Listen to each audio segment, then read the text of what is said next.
రచ్చబండ ముచ్చట్లకి స్వాగతం సుస్వాగతం. Hi hello అందరికీ దండాలు. ఎట్లున్నారు? అందరు మంచిగా ఉన్నారా? మరి ఈరోజు రచ్చబండ ముచ్చట్ల కార్యక్రమంలో రచ్చ చేయనికి మళ్ళీ వచ్చేసింది మీ బాసని మమత. ఇలా ప్రతిరోజు మరిన్ని మంచి మంచి ముచ్చట్లతోటి మీ ముందుకు వస్తూనే ఉంటుంది. ఎప్పుడెప్పుడా అని ఎదురు చూస్తున్నా మీకు కావాల్సిన వార్తలన్నీ మళ్ళీ ఇయ్యాల సుతా టైంకి అందించడానికి దెబ్బ పట్టుకొచ్చేసింది. ఇక ఈ ముచ్చట్ల కంటే ముందుగా హెడ్లైన్స్ చదువుకుందాం, గటెనక వార్తలు చురు చేద్దాం. చలో మరి. అధికార పోలు కత్తిరించిండ్రు, ప్రతిపక్ష పోలు ఎక్కిరిచ్చిండ్రు.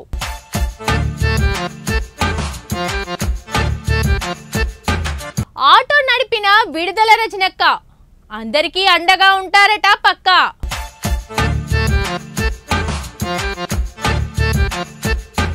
సముద్ర గర్భంలా మోడీ సాహసాలు, నెమలికలతోటి శ్రీకృష్ణుని ప్రార్థనలు.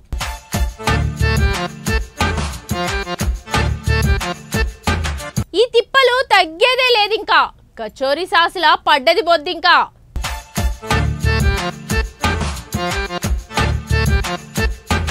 కాళ్ళతోటి నీళ్ళ మీద నడవచ్చు, కొన్ని రోజులలోనే ఆర్కే బీచ్ లో ప్రారంభించవచ్చు.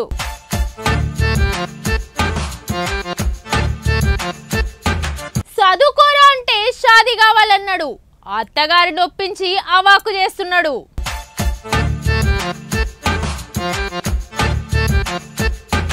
చలికాలం, వర్షాకాలం, ఎండాకాలం ఇట్లా ఏ కాలమైనా కానీ కరెంటు లేకుంటే తట్టుకోలేకపోతాం. ఇక ముఖ్యంగా ఫోన్లకు ఛార్జింగ్ లేకుంటే నరకమే. ఈ రోజులలో ఎండాకాలం అయితే మరీ ఘోరం. ఉబ్బరానికి ఫ్యాన్లు, ఏసీలు, కూలర్లు లేకుంటే నిద్ర కూడా పట్టది. వానాకాలం అయితే వర్షాలు పడుకుంటా వైర్లు కట్టయి, చెట్లు కూలిపోయి కరెంటు కోతలు ఎక్కువ జరుగుతుంటాయి. దానికి మనం ఏం చేయగలుగుతాం? ఇక ఏదన్నా మీటింగులు సభలయ్యే కాడ మధ్యలోనే కరెంటు పోతే జనరేటర్లు పెట్టి మైకుల స్పీచ్లు ఇస్తుంటారు.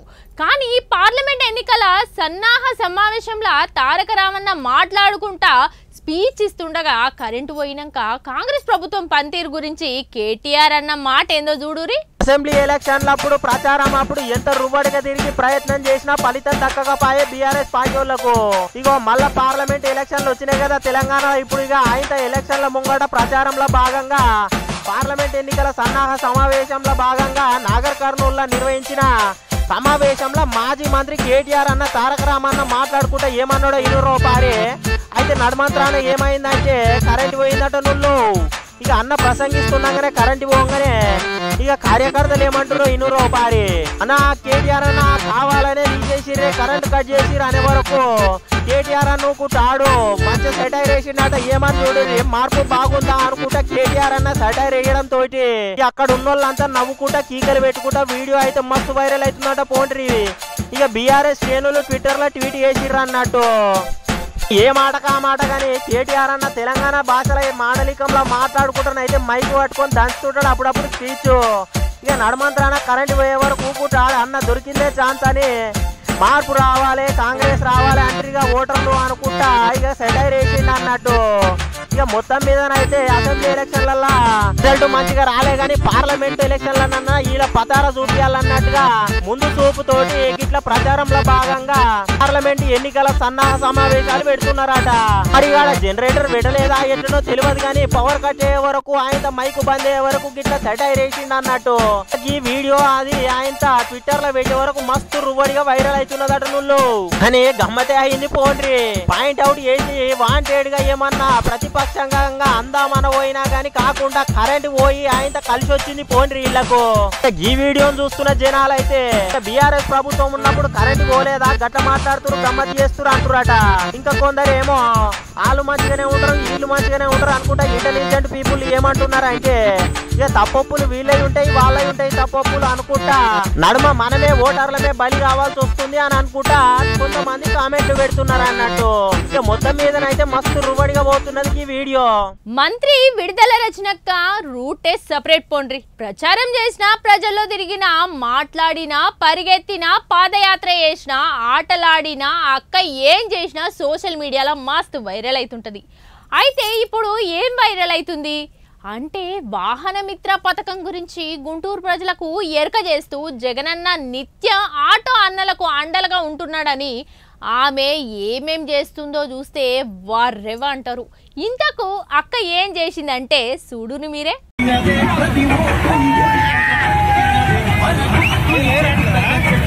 ఆంధ్రప్రదేశ్ ముఖ్యమంత్రి జగన్ అన్నకు నమ్మిన బంట్ల లెక్క అటుపక్క రోజక్క ఇటు పక్కనేమో విడుదల రజనక్క ఆయనతో మంత్రి రజనక్క ఉన్నది కదా. అయితే ఏమైందో చూడండి. జగన్ అన్న చేస్తున్న అభివృద్ధి పథకాలు పనులు అట్నే హామీల గురించి జనాలకు తీసుకపోతేందుకు ఎంత కష్టాలు పడుతున్నారో చూడండి. అయితే ముచ్చటేమైందంటే గుంటూరు కాడ చూడండి కార్మిక వర్గాలకు సీఎం జగన్ అన్న నిత్యం అండగా ఉంటుండ అనుకుంటా మంత్రి విడుదల రజనక్క అన్నదట. గుంటూరులో ఆటో డ్రైవర్ల తోటి ఆమె ఆత్మీయ సమావేశం పెట్టింది అన్నట్టు. వాహన మిత్ర పథకం ద్వారా ఆటో కార్మికులకు ప్రభుత్వము అండదండగా ఉంటది దన్ను ఇస్తుంది అనుకుంటా ఆమె తెలిపింది. ఈ సందర్భంగా ఇక మంత్రి విడుదల రజనక్కనేమో ఆటో నడిపిందట నుళ్ళు అని అక్క ఉస్కూళ్ళకు పోయి పాటలు పాడినా ఆటలాడినా ప్రచారంలో భాగంగా తిరిగినా గానీ దండం పెట్టుకుంటా ఇంత ఇక సోషల్ మీడియాలోనైతే మస్తు రుబడిగా వైరల్ అవుతుంటది. పోండ్రి సేమ్ గట్లనే అయింది ఇప్పుడు ఆటో నడిపి సూతా. కానీ ప్రచారం అప్పుడే కాకుండా గెలిచినాక సూతాకి ఇట్లా పేద జనాల నడుమ తిరిగితే అసలైన నాయకులు అనిపించుకుంటారు. పోండ్రి ఇక గట్లనే అనిపించుకుంటున్నది ఆ విడుదల రజనక్క. ఇక గీ ముచ్చట చూసిన జగన్ అన్న మస్తు ఖుషి అవుతుండొచ్చు. పోండ్రి అలా పాటోళ్ళు సూతా అందరు ఖుషి అవుతుండొచ్చు. వ్యాయామం చేయాలంటే జిమ్ సెంటర్లో పోతారు, యోగా చేయాలంటే యోగా సెంటర్లకు పోతారు, కరాటే నేర్చుకోవాలంటే కరాటే నేర్పించే మాస్టర్ దగ్గరికి పోతారు. ఇక దేవుణ్ణి దర్శించుకోవాలనుకుంటే ఎంత దూరం ఉన్నా దేవుని గుడికి పోతారు. కొంతమంది చెట్ల కింద జపం చేస్తారు, ప్రార్థనలు చేస్తుంటారు, ఇంకా కొందరు మనసులోనే దాల్చుకుంటా. కానీ మన భారతదేశ ప్రధానమంత్రి నరేంద్ర మోడీ సారు మాత్రం సాహసం చేసిండనే చెప్పుకోవాలి. సముద్ర గర్భంలోకి పోయి ఏం చేసిండో చూడరు మీరే.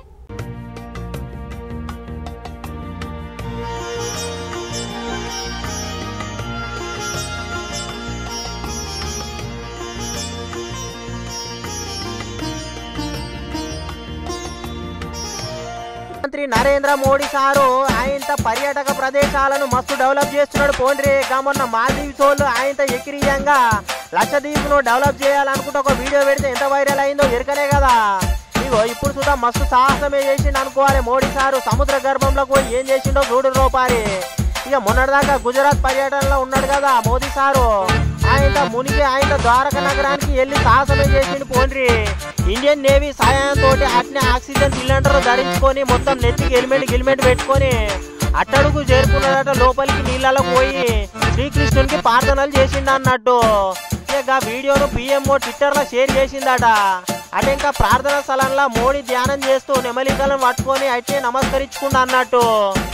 ఇక ఈ వీడియో అయినాక ఈ చర్యతోటి ఆయన ద్వారకా టూరిజం మరింత పెరుగుతుంది అనుకుంటా నెటిజన్లు అయితే కామెంట్లు పెడుతున్నారు. పోయిండ్రి మొత్తం మీద మోడీ సారి ఏడికి పోయినా గానీ డెవలప్మెంట్ చేస్తా అని శంకుస్థాపనలు చేయక ముందే సోషల్ మీడియా ద్వారానే మస్తు డెవలప్ అయిపోతున్నది. పోండ్రి కానీ గంత పెద్ద వయసులో ఆ సారు సాహసం మెచ్చుకోవాలి పోండ్రి అంటున్నారు చాలా మంది నెటిజన్లు కామెంట్లు పెడుతున్నారు చూసిన వాళ్ళు. కానీ సాహసం అంటే సాహసమే పోండ్రి. అంచుకు నిలబడి అలలను చూస్తేనే మనకు కిందికి వెళ్ళి దడిచిపోవాలి సింహ అన్నట్టు ఉంటది. అసొంటిది సారు పోయి అలల నడుముకెళ్ళి పోయి ఆయన సముద్ర గర్భంలోకి పోయి ధ్యానం చేసిండంటే మామూలు ముచ్చట కాదు ఇది. కానీ చూసిన వాళ్ళు అయితే తారీఫ్ చేస్తున్నారు. పోండి మరి మోడీ సార్ యోగా అట్నే పోతే ధ్యానాలు చేస్తుంటాడు కాబట్టి అంత శక్తి ఉంటుంది కాబట్టి సముద్ర గర్భంలోకి దిగిండని చాలా మంది అంటున్నారు.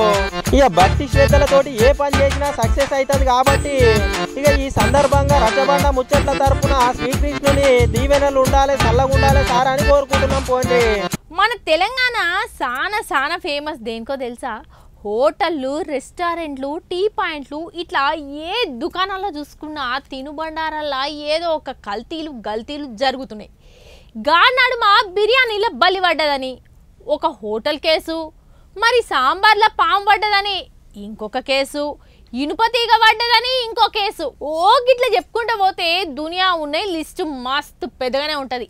అయితే గీ ముచ్చట ఇప్పుడు ఎందుకంటే మళ్ళీ కేసు అయిందంటుల్లో.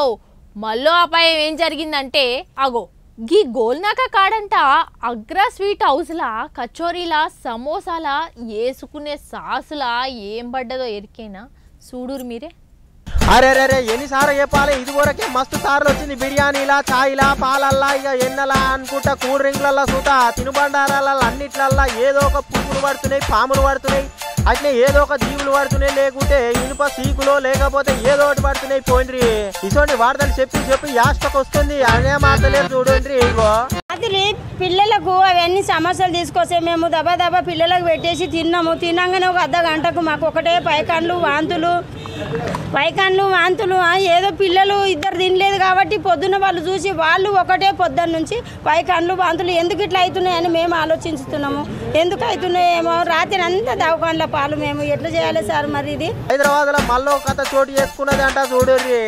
ఇక కచోరీలా సమోసాలు వేసుకునే సాసులా బొజ్జింక పడ్డదట. నుళ్ళు తిన్నందుకు వాంతులు సుతాయినాయట. ఇంతకు గీముచ్చట ఏడైందో ఎరికైనా గోల్నాక కాడ ఆగ్రా స్వీట్ హౌస్ కాడ అయిందట. కచోరీ తీసుకున్న సాసుల బొద్దింకలు వచ్చినాయని కస్టమర్లు వాపోయిర్రు అన్నట్టు. చూసుకోకుండా తిన్నందుకు కడుపు నొప్పితో పాటు వాంతులు విరేచనాలు సుతాయినాయట. ఇక ఈ విషయం మీద యజమానిని ప్రశ్నిస్తే మాకేం తెలియదు అనుకుంటా ఇరగమరగా తిరగబడ్డాడట. మాకేమెరకమ్మా సాసులు వస్తే మేమేం చేయాలనుకుంటా చేతులు దులుపుకున్నాడు అన్నట్టు. హాస్పిటల్లకి దానికి దీనికి తీసుకుపోతున్నామని మాకేం కావాలి? ఇంకా 10 కచోరీలు తీసుకొని పోయి మేము అందరం తిన్నాం. మేము పెద్దోళ్ళం కాబట్టి మేము చూడలేదు, చిన్నపిల్లలు కాబట్టి చూసిర్రు. మోషన్స్, కడుపు నొప్పి, వామిటింగ్స్ ఎవరు చూస్తారు? వాళ్ళకేమన్నా ఉందా లోపల మొత్తం? ఇక అక్క పోయి ఆయనతో మా పిల్లలకి ఏమన్నా అయితే ఎవరిని అడగాలి అనుకుంటా ప్రశ్నించింది అన్నట్టు. ఆవేదన వ్యక్తం చేసే వరకు ఆయనత జిహెచ్ఎంసీ అధికారులు ఇక రంగంలోకి దిగిర్రు అన్నట్టు. ఇక అటెంక పోలీసు వాళ్ళు ఫుడ్ సేఫ్టీ అధికారులు సుతా వచ్చి స్వీట్ హౌస్ అయితే మూపేపించిర్రు అన్నట్టు. ఇక అటెంక పోలీసులు సుతా వచ్చి ఫుడ్ సేఫ్టీ అధికారులు సుతా వచ్చి స్వీట్ హౌస్ అయితే మొత్తానికి సీజ్ చేసి పడేసిరట. కానీ చూడుర్రి హైదరాబాద్ లో ఏది తినబోయినా గానీ ఎంత మోసం అవుతుందో చూడుర్రో పారే. కచోరీలో పోసుకునే సాసుల సుతా బొజ్జింకలు వస్తున్నాయి అంటే ఇంకా బిర్యానీలల్లా పెద్ద ఐటెంలల్లా తినుబండారాలల్లా ఏమేం కలుస్తున్నాయో ఎండ్ల ఫ్రై అయిపోతున్నాయో కూడా తెలుస్తలేదు. పోయింది ఇక హోమ్ మేడ్ అయితేనే తినుర్రుల్లా బయట తినాలనుకుంటే ఇట్లున్నాయి పరిస్థితులు. మరి ఆచితూచి తినాల్సి వస్తున్నది అనుకుంటా జనాలు అయితే ఇక దీని కింద కామెంట్లు పెట్టుకొస్తున్నారు అన్నట్టు. బొద్దికలేందో ఆయన బల్లు లేందో పాము లేందో ఇనుప కట్టి లేందో ఏందో పోయిండ్రి. మొత్తం మీదనైతే తినుబండారాలల్లా గీ తీరులు వస్తున్నాయి కాబట్టి జర జాగ్రత్తగా ఉండాలి సుమా అనుకొస్తున్నారు చాలా మంది జనాలు. చూసిన వాళ్ళు అయితే సేఫ్టీ అధికారులు సుతా గదే అనుకొస్తున్నారు. పోయిన పోలీసు వాళ్ళు ఆడికి పోయిన అక్క వాళ్ళ పిల్లల గురించి ఆలోచించుకుంటా గిట్లా ప్రశ్నించినందుకే గిట్లా బయట పడ్డది న్యూస్. లేకుంటే ఎంతో కొంత పైకం చేతులు పెట్టి నోరు మూపించేటోళ్ళేమో ఈ కేసే కాకపోవు జనాలకు తెలియకపోతుండే. బొద్దికలంటే మామూలు ముచ్చట కాదు. మరి దేశ ఆర్థిక మాన్యం పెరుగుతుంది, దేశ జనాభా పెరుగుతుంది, ఉపాధి అవకాశాలు పెరుగుతున్నాయి. వెనుకటి రోజులతోటి పోల్చుకుంటే పర్యాటక ప్రదేశాలు, పట్టణాలు, పల్లెలు, గ్రామాలు అన్నీ అభివృద్ధి చెందుతున్నాయి. అలాగే ఆదాయం వచ్చే పర్యాటన ప్రదేశాలు, గుళ్ళు, గోపురాలు ఇలా చెప్పుకుంటూ పోతే ప్రతిదీ పెరుగుతూనే వస్తుంది. అయితే ఈ మధ్య కాలంలో టూరిస్ట్ ప్లేస్లను మరింత డెవలప్ చేస్తూ ఎక్కువ ఆదాయం వచ్చే ఉపాయం చేస్తున్నారు. దీనిలో భాగంగానే విశాఖపట్నంలోని ఆర్కే బీచ్ వద్ద నీటిపై తేలియాడే వంతెనను నిర్మించబోతురట. ఇంతకీ ఎవరు ఆ నీటిపై నిర్మించే వంతెన పని ప్రారంభించారు? దానికి అయ్యే ఖర్చు ఎంత అవుతుంది? ఎన్ని రోజుల టైం పట్టింది? ఎప్పుడు పూర్తవుతుంది అనే వివరాలు తెలుసుకుందాం మరి. మన హైదరాబాద్ లోనేమో దుర్గం చెరువు కేబుల్ బ్రిడ్జ్ ఫేమస్. అటెంకాటు చైనాకు పోతే చాలానే బ్రిడ్జులు ఉన్నాయి, పెద్ద బ్రిడ్జులు జపాన్ లో సుతాం ఉన్నాయి. మొన్ననేమో 20 కిలోమీటర్ల పొడుగుతా కట్టిన బ్రిడ్జ్ గురించి చెప్పినాక పాత బొంబాయి కొత్త బొంబాయిని కలిపేది సముద్రం మీద కట్టిరు. కానీ ఇప్పుడు విశాఖపట్నం సిటీలా ఆర్కే బీచ్ కాడ ఏం కడుతున్నారో ఎరికైనా సముద్రం మీద నీళ్ల మీద తేలాడే ఆయన వంతెనైతే కడుతున్నారట. నుళ్ళు ఫ్లోటింగ్ బ్రిడ్జ్ అంటారట దీన్ని. విశాఖపట్నం పర్యాటకంగా మరో అద్భుతంగా మణిహారం చేసుకోబోతున్నది. పోయిండ్రి ఆర్కే బీచ్ లా తొలి ఫ్లోటింగ్ బ్రిడ్జ్ ని ఆయన మంత్రి గుడివాడ అమర్నాథ్ ప్రారంభించిండట. కానీ కాళ్ళతోటి నీళ్ల మీద నడుచుకోయే ఉపాయం చూడరు ఎంత బాగున్నదో. నీళ్ల మీద తేలాడే ఈ బ్రిడ్జి పైన నడుచుకుంటా సముద్ర తీరంలో ఉన్న అందాలన్నింటినీ చూడొచ్చు. ఇక పర్యాటకులు సుతా ఆస్వాదించుకుంటా ఎగిసిపడే కెరటాలను దగ్గరికి వెళ్ళి చూస్తుండొచ్చు. ఇక దీంతో పాటు పర్యాటకులు సుతా ఎక్కువ వస్తారని అంచనా వేస్తున్నారు ప్రభుత్వ పోళ్ళు. ఇక ఉయ్యాల ఊగితే రైల్లో పోతే ఎట్లు ఊగుతుందో సేమ్ అట్లనే నీళ్ల మీద తేలి ఆడుకుంటూ పోవచ్చు అన్నట్టు. అసలుకే ఆర్కే బీచ్ అంటే అందాలతోటి కూడుకున్నది. ఈ అందానికి ఇంకో అందం సుతా జోడించి పోండ్రి ఫ్లోటింగ్ బ్రిడ్జ్ అట దీని పేరు. కానీ ఎంత టెక్నాలజీ డెవలప్ అవుతుంది చూడండి. నీళ్ల మీద సుతా బ్రిడ్జిలు కడుతున్నారు అంటే సైంటిస్టులను మెచ్చుకోవాల్సిందే. నుల్లా ఇక దీన్ని కట్టిన ఇంత ఆర్కిటెక్ట్ ఎవరో గానీ దండేసి దండం పెట్టాల్సిందే. ఇళ్ళ మీద నడిచే అవకాశం దొరికిందని ఇక టూరిస్టులు అయితే బగ్గనే వస్తుండొచ్చు. ఇక ఇన్కమ్ చూతా బాగానే ఎక్స్పెక్ట్ చేస్తున్నాడు ప్రభుత్వ పోళ్ళు. మొత్తానికి గిసోంటి పర్యాటక ప్రదేశాలను అయితే ముందుగా మస్తు డెవలప్ చేస్తున్నారు చూడండి అన్ని ప్రభుత్వ పోళ్ళు. ఇక మనం ఇన్నోతులు చూసింది ఒకెత్తు. ఆర్కే బీచ్ లో హాయిగా కూర్చొని ఉష్కల కూర్చొని సేద తీరేది. ఇప్పుడైతే నీళ్ల మీదనే ఊగొచ్చు పోండ్రి. ఇక ఇప్పటి సంది ఆయన విశాఖపట్నం పోయిన వాళ్ళు ఫస్ట్ ఈ వంతననే చూస్తుండొచ్చు. ఇక చదువుకునే పోరగాన్లను ఒరే ఫోన్ పట్టుకోకురా, జర బుద్ధిగా చదువుకోరా, అల్లరి చేయకుర్రా, హోంవర్క్ ఏమన్నా ఉంటే చేసుకోర్రి, నోట్స్లు రాసుకోర్రి, ఉంటే రాసుకోర్రి, లేకపోతే లేదు, చదివేది ఏమన్నా ఉంటే చదువుకోర్రి, రేపు పొద్దుగాల టీచర్ సార్ మళ్ళీ అప్పచెప్పమంటారు అని ఇట్లా పోరలను మందలియ పోతుంటే పోరలు మారావు చేసుకుంటా, నాకు అది కొనిపిస్తేనే చదువుకుంటా, ఆడి తీసుకుపోతేనే చదువుకుంటా, బర్త్డేకి గిఫ్ట్ కావాలి, బేకరీలకు చాక్లెట్లు కావాలి, ఇట్లా అట్లయితేనే నేను చదువుకుంటా అని 10th పాస్ అయితే నాకు సైకిల్ కొని, బూట్లు కొని, బట్టలు కొని, కాలేజీలకు పోతప్పుడు బైక్ కావాలి అనుకుంటా ఆగవాగం చేస్తారు పిల్లలు. ఇదంతా కామనే. కానీ ఈ పాకిస్తాన్ కాడున్న ఓ 12 ఏళ్ల పోరాడు చదువుకోరా అంటే ఏం కావాలన్నాడు ఎరికేనా? చూస్తే తారీఫ్ చేయాల్సిందే. ఇంతకేం కావాలన్నాడంటే చూడురి. 13-12 ఏళ్ళున్న పోరలు ఏం చేస్తారు? బడికి పోయి చదువుకుంటారు. ఇంత హోంవర్క్ పెట్టిస్తే ఇంటికి వచ్చి రాసుకుంటారు. పొద్దుగాల అప్పచెప్పాలి సార్కు మేడం కానీ చదువుకుంటారు. ఇక అటెంక ఆటల గ్రౌండ్ పోయి ఆడుకుంటారు గంతే. గానీ ఈ పాకిస్తాన్ లో ఓ పొల్లగాడు ఏం చేసిండే ఎరికేనా? హమ్కు షాదీ కరో పప్ప నయే తో మై నై పడతా అనుకుంటా, నాకు పెళ్లి చేస్తేనే చదువుకుంటా అని మారాన్ చేసిండట నువ్వు. అరే మంచిగా నుండ్రు మేము చెప్పేది నిజంగానే. అరే గమ్మతి పాడుగాను తమ్ముని గడ 13 ఏళ్ళు ఉన్నాయట బాలునికి. 12 ఏళ్ళ పొల్లను పెళ్లి చేసుకొని ఫిక్స్ అయిపోయింది అన్నట్టు. చదువుకోరా కొడుక, మంచిగా జాబ్ చేసుకున్నాక తర్వాత చేసుకుందు అన్నా గానీ ఇంటలేడట నువ్వు. 13 ఏళ్ళకే పెళ్లి చేసుకోబోతున్నాడట ఈ తమ్ముడు. ఇక పెద్దల సమక్షంలో గ్రాండ్ గా నిశ్చితార్థ వేడుకలు అయితే జరుగుతున్నాయట. వైరల్ అవుతున్నది ఇది ఇప్పుడు. కారణం తెలిసిన నెటిజన్లు అయితే నివ్వెరబోతున్నారట. పోండ్రి పెళ్లి చేస్తేనే చదువుకుంటా అని బాలుడు పట్టుబట్టడం తోటి తల్లిదండ్రులు అందుకు అంగీకరించారట నువ్వు. ఈ కార్యక్రమం ఇక ఘనంగా పెళ్లి చేయాలనుకున్నారట. ఇక ఈ ఇరువురు కుటుంబాలు అంగీకరించతోటి ఇచ్చంతరం ముచ్చటగా వైరల్ అయిపోతున్నది ఇన్స్టాగ్రామ్ లో మొత్తము. ఇంటుంటేనే ఇచ్చంతరం అనిపిస్తున్నదిలే. వీళ్ళ కుటుంబం వాళ్ళు వాళ్ళ కుటుంబం పిల్లోళ్ళు పిల్లగానోళ్ళు ఇద్దరు ఒప్పుకొని నిశ్చితార్థం అయితే జరిపించారట. ఇక పక్క పొంటి ఉన్నోళ్ళు జనాలు చుట్టాలు దోస్తులు ఇక సోషల్ మీడియాలో చూసేటోళ్ళు నెటిజన్లు ఏమంటున్నారో ఎరికేనా? బాల్య వివాహాలు ప్రోత్సహించుడు కరెక్ట్ కాదు అనుకుంటే విమర్శలు చేస్తున్నారట నువ్వు. కాదా మరి 12 ఏళ్లకు 13 ఏళ్లకే పెళ్లి సోకి ఏందో అర్థం కాకుంటున్నది పోండ్రి. పెళ్లి కల వచ్చేసిందే బాలా. ఇక పిల్లనేమో 5 రోజుల పెళ్లి అమ్మంది పెళ్లి అనుకుంటా మురిసిపోతుండొచ్చు పోయింది. పోరానికి 13 ఏళ్ళు పొల్లకు 12 ఏళ్ళు అంటే ఎంత చిత్రం చూడండి. వెనకట చిన్నగా ఉండగానే పెళ్లి చేసేటోళ్ళు అంటే బాల్య వివాహాలు. అటెంక చట్టాలు వచ్చినాక గసంటి కుదరలే. కానీ పాకిస్తాన్ లో ఎట్లుందో చట్టం తెలియదు. కానీ 12-13 ఏళ్ళకే పెళ్లి చేసాడు చిత్రం అవుతున్నది పోయిండ్రి. ఇక చూసిన వాళ్ళంతా రువ్వడిగా షేర్లు కొడుతున్నారు, కామెంట్లు లైకులు చేస్తున్నారట పోండ్రి. చూసారు కదా ఇయాల్టి రచ్చబండ ముచ్చట్లలా గమ్మత్తైన ముచ్చట్లు. మరి రేపొచ్చే రచ్చబండ ముచ్చట్లో మళ్ళీ కలుసుకుందాం. అంతవరకు సెలవు. మరి